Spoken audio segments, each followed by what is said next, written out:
أرسلناك إلا رحمة للعالمين صدق الله العظيم إن الله وملائكته يصلون على النبي يا أيها الذين آمنوا صلوا عليه وسلموا تسليما الصلاة والسلام عليك يا رسول الله وعلى آلك وأصحابك يا حبيب الله الصلاة والسلام عليك يا شباب کتب کے مدرس ہیں اللہ رب العالمین ان کے مال جان عزت و آبرو میں خیر و برکت کا نصیب فرمائے ماشاءاللہ چھوٹی سی عمر میں انہوں نے 8 سالہ درس نظامی کا کورس مکمل کیا اللہ رب العالمین ان کے عمل میں عمر میں رحمت و برکت کا نصیب فرمائے آج کی یہ محفل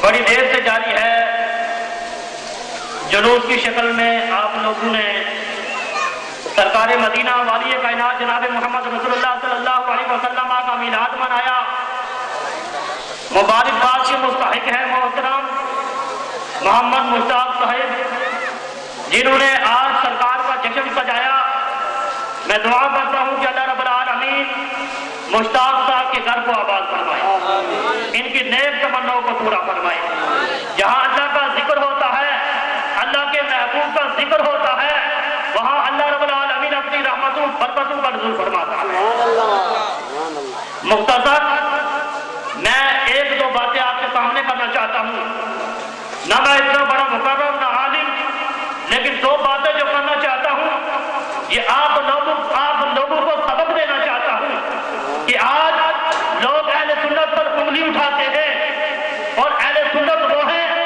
جنہیں پتہ ہی نہیں مطلب کیا ہے اہل سنت کیا ہے کبھی ہم نے قرآن پڑھا ہی نہیں قرآن کا مطالعہ ہی نہیں کیا قرآن کو سمجھا ہی نہیں ہمیں کیا پتہ چلے سرکار کا میلاد کیا ہے سرکار حاضر ناظر ہے یا نہیں جب لوگ ہم پر سوال کرتے ہیں ہم خاموش ہو جاتے ہیں متزلزل ہو جاتے ہیں ہمارے ایمان میں شک ہو جاتا ہے اس لیے ہمیں جاننا چاہیے کہ سرکار دو عالم والی کائنات جناب محمد رسول اللہ صلی اللہ علیہ وسلم اللہ رب العالمین نے انہیں رحمت للعالمین بنا کر دیا میں نے آپ کے سامنے جو آیت مبارکہ پڑھی وما ارسلناک الا رحمت للعالمین اللہ اپنے محبوب کے لیے فرماتا ہے رحمت للعالمین غور کرنا کہ میں نے محبوب کو رحمت للعالمین بنا کر بھیجا ہے اپنے لیے فرماتا ہے الحمدللہ رب العالمین سب تعریفیں اللہ تعالیٰ کے لیے ہے جو تمام عالمین کا رب ہے پتہ چلا کہ تمام جو عالمین ہیں تمام جو جہان ہے عالم کتنے ہیں 18,000 عالم ہے اور 18,000 عالم کو جمع کرنے سے عالمین بن جاتا ہے پتہ چلا کہ اللہ اپنے لیے اعلان فرماتا ہے الحمدللہ رب العالمین کہ اللہ رب العالمین تمام جہانوں کا رب ہے اور اپنے محبوب کے لیے فرما رہا ہے وما ارسلناک الا رحمت للعالمین کہ میرا محبوب تمام جہانوں کے لیے رحمت ہے پتہ چلا کہ جہاں جہاں تک رب العالمین کی ربو بچت ہے وہاں تک میرے مصطفیٰ کی مصطفی ہے سبحان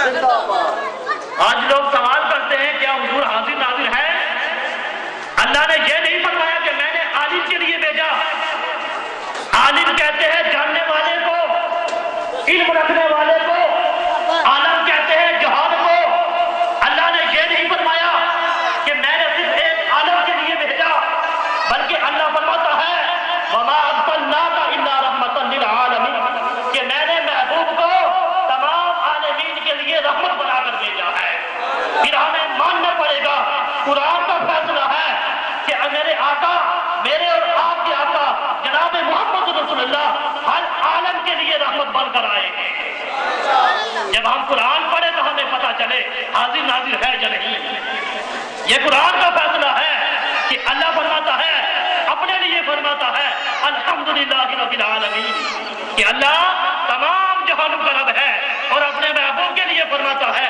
وما ارسلناک الا رحمت للعالمین اور یہ آپ کو پتہ ہونا چاہیے کہ محبوب کائنات جناب محمد رسول اللہ صرف ایک عالم کے لیے رحمت بن کر نہیں آئے بلکہ تمام عالمین کے لیے رحمت بن کر آئے حضرات گرامی پھر آپ نے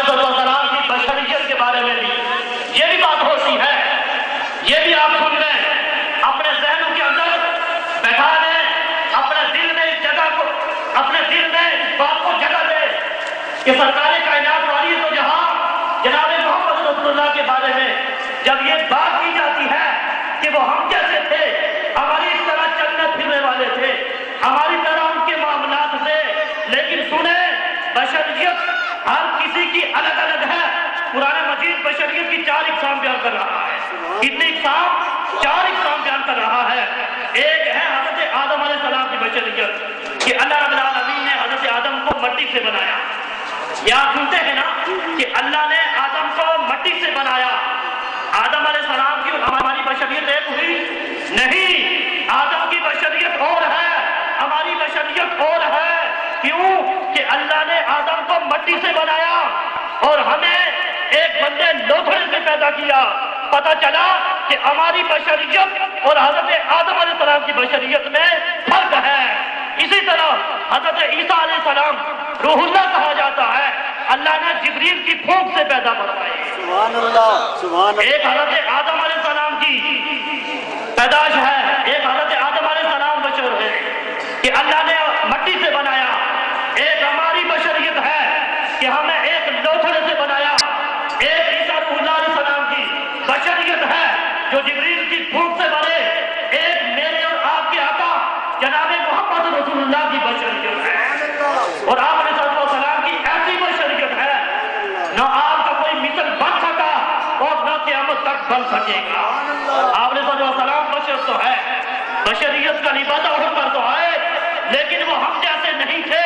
آپ علیہ السلام چلتے تھے، ان کا سایہ نہیں تھا اور آپ علیہ السلام ایسے بشر تھے جب کائنات عالم میں آپ تشریف فرما ہوئے، قدم رمجا ہوئے، آج بچہ پیدا ہوتا ہے، وہ جگہ بھی ناپاک ہو جاتی ہے، وہ والدہ بھی ناپاک ہوتی ہے، وہ بچہ بھی ناپاک ہوتا ہے. لیکن خدا کی قسم کائنات کا والی جب اس دنیا میں تشریف لے آیا، خدا کی قسم حضرت آمنہ بھی پاک تھی، وہ جگہ بھی پاک ہو گئی، وہ بچہ بھی پاک تھا. آج بچہ پیدا ہوتا ہے ناپاک ہوتا ہے. آپ سنتے ہیں نا کہ حضور کی آمد سے اللہ نے جعل لیل ارض، اللہ نے ساری زمین کو پاک کر دیا. جس کے آنے سے اللہ نے ساری روئے زمین کو پاک کر دیا. خدا کی قسم اس کا کتنا مقام ہوگا. ہم یہ کیسے کہہ سکتے ہیں کہ وہ ہم جیسے ہیں؟ ان کے آنے سے ساری روئے زمین کو اللہ نے پاک کر دیا. پتہ چلا میرے محبوب جو دنیا میں آئے، سرما لگا تھا، خوشبو آ رہی تھی اور حضرت آمنہ بھی پاک تھی اور جس جگہ پیدا ہوئے اس جگہ کو بھی پاک کر دیا. اس لیے میرے آقا کسی کے مثل نہیں، میرے آقا بے مثال ہیں. حضرت گرامی المختصر آپ علیہ السلام کی بشریت سے انکار کرنا یہ بھی کفر، نورانیت سے انکار کرنا یہ بھی کفر. بشر وہ بشر جو ہمارے جیسے نہیں تھے. دیکھیے اللہ رب العالمین جو چاہے کر سکتا ہے. اللہ اگر چاہے میرے آقا کے خادم جبریل کو انسانی شکل میں جناب محمد رسول اللہ کی بارگاہ میں بھیج سکتا ہے.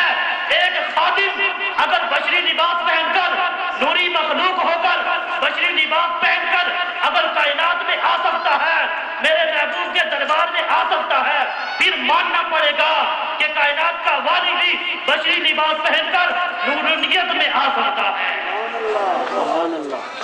حقیقت تو نور ہے، بشریت کا لبادہ اوڑھ کر آئے. لیکن بشر، ہم تو کہتے ہیں کہ بشریت میں آئے لیکن حقیقت میں نور تھے. اور بشر کا رگ لگانے والا جو کہے کہ بشر تھے، ہم جیسے تھے، ہماری طرح معاملات ہے، جو رگ لگاتا ہے میں کہتا ہوں یہ بات بھی کفر تک پہنچ جاتی ہے. کیونکہ دیکھیے ایک نقطہ کہ اللہ نے تمام مخلوق کو پیدا کیا، اللہ نے ہر چیز کو پیدا کیا، اللہ نے پاک چیز کو بھی پیدا کیا، پلید کو بھی پیدا کیا. یعنی کتا ہے، اللہ نے کتے کو بھی پیدا کیا، اللہ نے خنزیر کو بھی پیدا کیا. آج اگر ہم دعا کریں اے آسمانوں کے پیدا کرنے والے، اے زمین کو پیدا کرنے والے، ہماری دعا کو قبول فرما، اس میں تو کوئی حرج نہیں ہوتا. اگر آج ہم یہ دعا کریں اے کتوں کے پیدا کرنے والے، اے خنزیر کے پیدا کرنے والے، تو دیکھیے کہ اس میں کتنی بے حرمتی ہے، کتنی گستاخی ہوتی ہے. تو یہ دعا بھی قبول نہیں ہوتی. وجہ کیا ہے؟ کتوں کا پیدا کرنے والا وہ، خنزیر کا پیدا کرنے والا وہ. لیکن یہ حقیر چیزیں ہیں، ان حقیر چیزوں کا واسطہ ہم نہیں دے سکتے. سبحان اللہ. ان حقیر چیزوں کا واسطہ ہم نہیں دے سکتے. حالانکہ بات تو سچی ہے، بات سچی ہے کہ تمام مخلوق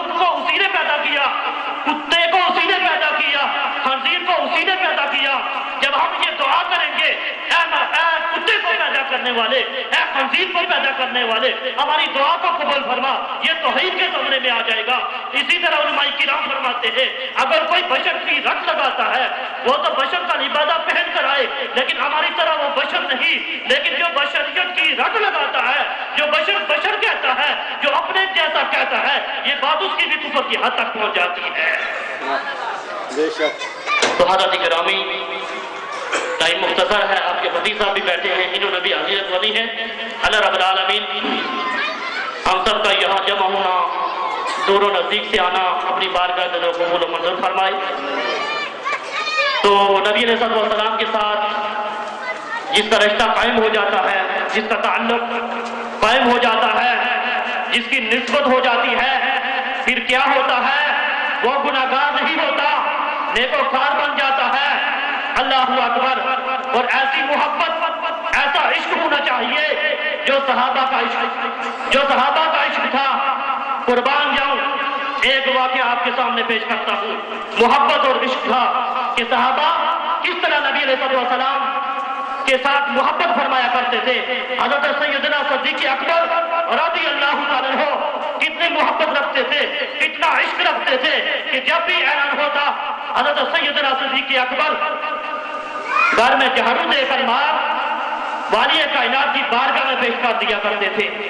عمر فاروق جو بھی گھر میں ہوتا نبی کی بارگاہ میں پیش کر دیا کرتے تھے۔ اور جب بھی کوئی نبی علیہ السلام پر زبان طعن کرتا، کوئی بھی آپ علیہ السلام پر ایسا زبان طعن کرتا، ایسا معاملہ گستاخی کا پہلو نکالنا چاہتا، صحابہ کھڑے ہو جاتے۔ ایک واقعہ، مولا علی رضی اللہ تعالیٰ عنہ، صحابہ کا لشکر جمع تھا، مولا علی آ جاتے ہیں، سیدنا صدیق اکبر بھی کھڑے ہیں، جیجر صحابہ بھی کھڑے ہیں۔ مولا علی فرماتے ہیں اجعوا الناس، تم میں سے بہادر نہ ڈر کون ہے؟ صحابہ خاموش ہو جاتے ہیں۔ پھر مولا علی نعرہ لگاتے ہیں اجعوا الناس، تم میں شجاع والا کون ہے؟ تمام صحابہ پکار اٹھے کہ علی، شجاع والے تو تم ہو، بہادر تو تم ہو، نہ ڈر تو تم ہو۔ علی فرماتے ہیں اے صحابہ نہیں۔ ایک مرتبہ جنگ بدر کے موقع پر جب خیمے لگے تھے، جہاں میرے آقا کا خیمہ لگا تھا، وہاں میرے آقا نے حکم دیا کہ صحابہ میں سے کوئی ہے جو اس خیمے کے پاس ڈپٹی کرے گا، کیونکہ نبی علیہ السلام کے خیمے کے پاس ڈپٹی کرنا یہ بہت مشکل کام تھا۔ کفار کی گندی نظریں نبی علیہ السلام پر تھی۔ آج نبی علیہ السلام کہتے ہیں، فرماتے ہیں کون ہے جو اس خیمے کے پاس ڈپٹی کرے گا؟ مولا علی فرماتے ہیں میں بھی وہاں موجود تھا، تمام صحابہ جمع تھے، حضرت سیدنا صدیق اکبر بھی تھے۔ آج جب حضور علیہ السلام نے ہمیں پکارا، کوئی بھی آگے نہ بڑھا، لیکن قربان جاؤں سیدنا صدیق اکبر رضی اللہ تعالیٰ عنہ آگے چلے جاتے ہیں۔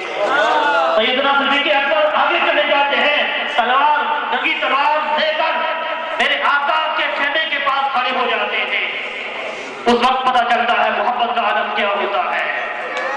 اور ایک انصاری عورت جنگ بدر سے جو بھی آتا، انصاری عورت نے سنا کہ نبی آخر زمان جناب محمد رسول اللہ صلی اللہ علیہ وسلم یہ خبر شائع ہوئی کہ وہ جنگ بدر میں شہید ہوئے۔